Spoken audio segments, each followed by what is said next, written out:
History often remembers George S. Patton through the lens of Hollywood, a pearl pistol-wearing maverick who single-handedly terrified the Third Reich. But if we peel back the layers of Allied propaganda and look directly into the declassified intelligence reports of the Oberkommando der Wehrmacht and the Abwehr, a far more complex picture emerges. To the German High Command, Patton wasn't just another American general, he was a tactical anomaly. While they viewed many Allied leaders as cautious, bureaucratic, and tethered to their supply lines, they saw in Patton a reflection of their own military soul. He was a practitioner of Auftragstaktik, the German philosophy of mission-type tactics that prioritized speed, aggression, and the initiative of the commander on the ground. To the Germans, Patton wasn't fighting like a traditional Allied officer, he was fighting like a Prussian. The most telling evidence of German respect comes from the men who invented modern mobile warfare. During post-war interrogations, General Heinz Guderian, the father of the Blitzkrieg, was asked which Allied commander he respected most. Without hesitation, he pointed to Patton, nodding that the Americans' armored thrusts were exactly what he would have executed in the same position. This sentiment was echoed by General Gunther Blumentritt, Rundstedt's chief of staff, who famously remarked that Patton improved on Napoleon's basic tenets of activity and speed.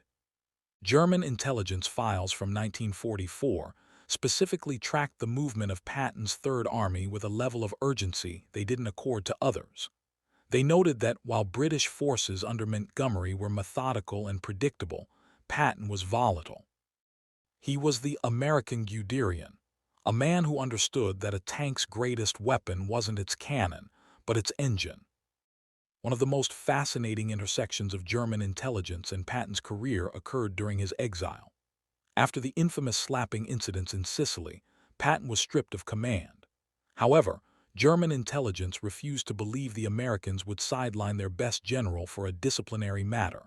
To the German mind, such a move was unthinkable.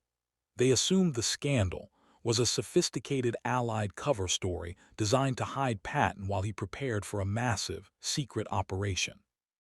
This cultural misunderstanding, where the Germans could not fathom a democratic army punishing a successful general for striking a soldier, allowed the Allies to use Patton as the ultimate tool of deception.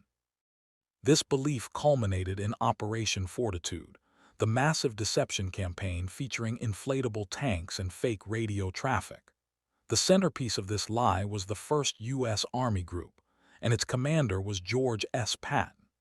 The German Abwehr was so convinced that Patton was the Allies' best horse in the stable that they refused to believe he would be left out of the initial D-Day invasion. Even as Allied boots hit the sand at Normandy, German intelligence reports kept the elite 15th Army pinned down at the Pas-de-Calais, waiting for the real invasion led by Patton. Their fear of his tactical brilliance became a blindfold. They stayed in place for weeks, terrified that the man they called the American cowboy was still coming for the coast. Even Adolf Hitler, who held most Allied leaders in utter contempt, had a begrudging fascination with Patton. In his private table talk, sessions, and meetings with his inner circle, Hitler referred to Patton as the most dangerous man the Allies possessed. Hitler, a believer in the triumph of the will, saw Patton as a kindred spirit, a commander who prioritized raw aggression over cold logistics. However, the archives also reveal a touch of German arrogance. Intelligence reports from the Sicily campaign noted that while Patton was fast, he was also prone to theatrics. They viewed his race to Palermo as a hollow victory, noting that the German forces had already planned to evacuate. To the German intelligence machine, Patton was a master of the breakthrough, a brilliant executor of violence, but they never quite viewed him as a grand strategist on the level of Eisenhower. He was the sharpest blade in the Allied drawer, but to the Germans, he was still just a blade, not the hand that held it. When we look at the totality of the German archives, the verdict is clear. Patton was the only Allied general they truly feared on a tactical level. They didn't fear his mind for logistics or his political maneuvering. They feared his clock. They feared that he moved faster than their decision-making cycle could keep up with. In the end, the German intelligence reports confirmed the legend. George S. Patton was the most German general the Americans ever produced, and that is exactly why the Wehrmacht couldn't stop him. He took their own invention, the Blitzkrieg, and used it to tear their empire apart. While the world saw Patton's ivory-handled revolvers as a sign of vanity, German intelligence analyzed them as a sign of a cavalier personality. The WWII actually compiled a psychological profile on Patton that differed wildly from their profiles of Bradley or Montgomery. To the German analysts, Patton was a prima donna, but a dangerous one. They noted his obsession with history, specifically his belief in reincarnation. In one declassified memo, a German officer noted with dark humor that Patton seemed to be fighting the Punic Wars and the Napoleonic Wars simultaneously.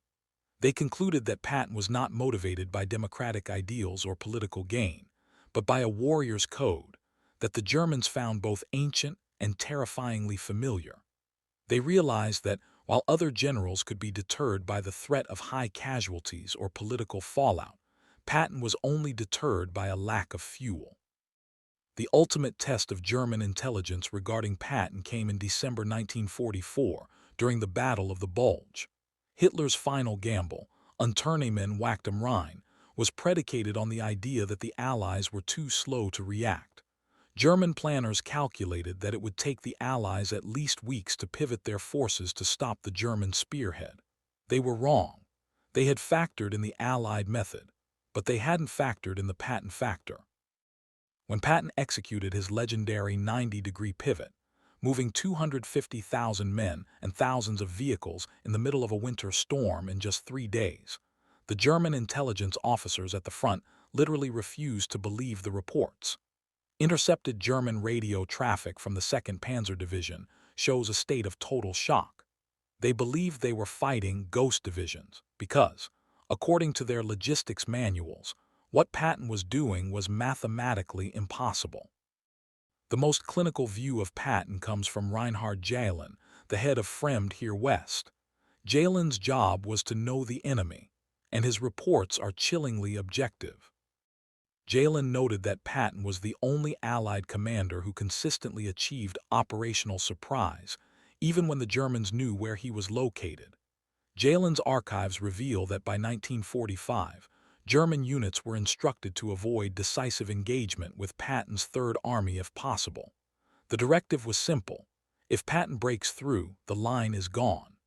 There was no elastic defense against a man who didn't stop to consolidate his flanks. In the eyes of the German professional officer corps, Patton had become the very thing they feared most: a general who could outblitz the Blitzkrieg. After the surrender, the U.S. Army's Historical Division interviewed dozens of high-ranking German officers. Their testimony regarding Patton was almost universal. Field Marshal Gerd von Rundstedt was asked who his most effective opponent was.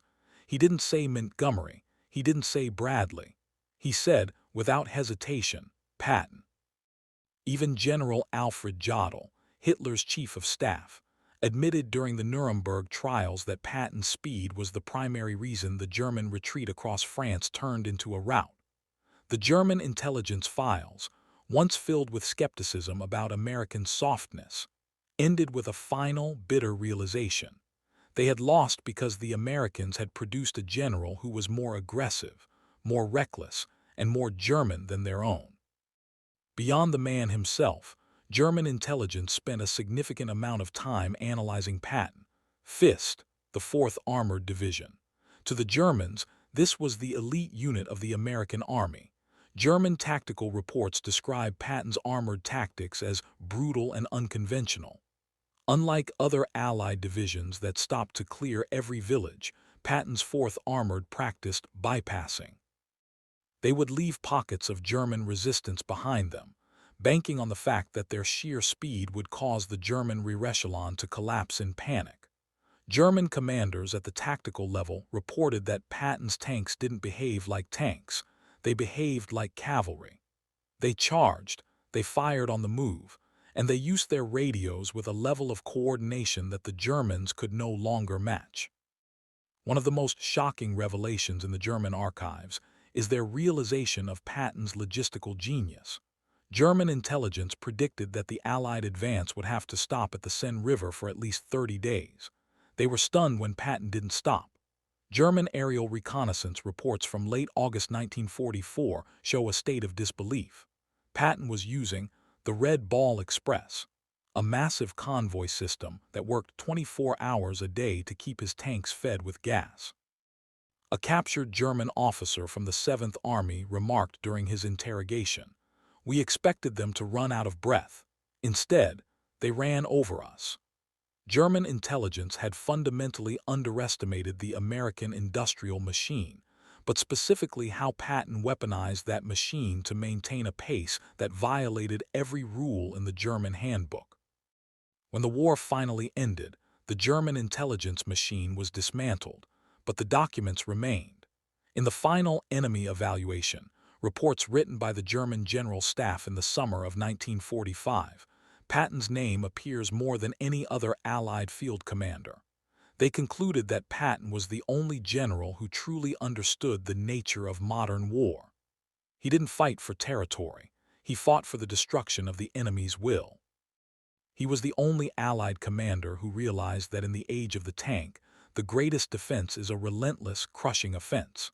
Today, those declassified archives serve as a bridge between two former enemies. The Germans may have lost the war, but in their secret files, they left behind a tribute to the man they couldn't stop.